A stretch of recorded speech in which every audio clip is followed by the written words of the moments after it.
অবৈধ হোর্ডিং উচ্ছেদে নামলো আসানসোল দুর্গাপুর উন্নয়ন পর্ষদ। দুর্গাপুর শহর জুড়ে বিজ্ঞাপনের হোর্ডিংয়ের রমরমা। এরই মধ্যে অধিকাংশ জায়গায় জায়গা পেয়েছে অবৈধ হোর্ডিং।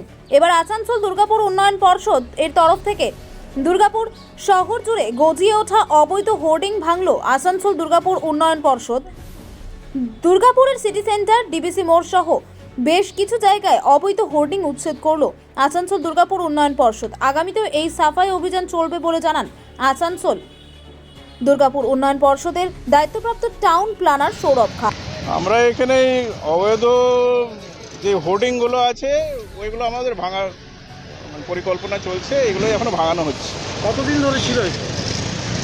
অনেক দিন থেকেই দেয় নেই, বিভিন্ন রকমভাবে এরা অনেক সময় পয়সা দিচ্ছে, অনেক সময় পার্টলি দিচ্ছে, কিন্তু মানে পুরো পেমেন্ট এগুলো অনেক দিন থেকেই বাকি রয়েছে।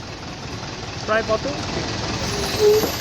এক বছর আগে, অনেক দিন থেকে 2-3 বছর 4 বছর থেকেও বাকি রয়েছে কিছুগুলো, অনেক সময় দিচ্ছে না। আপনারা এগুলো ছিল সেগুলো, সেই জন্য এখন আমরা স্টেপ নেওয়া হয়েছে। দুর্গাপুরে এমনি মোটামুটি দুর্গাপুরে যতগুলো আছে সবগুলোই ধীরে ধীরে আমরা ভাঙার পরিকল্পনা করছি। আজ কোথায় করছে?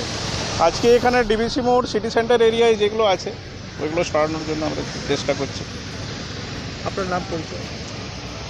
আমি এডিডিএতে সৌরভ খাঁ, টাউন প্ল্যানার।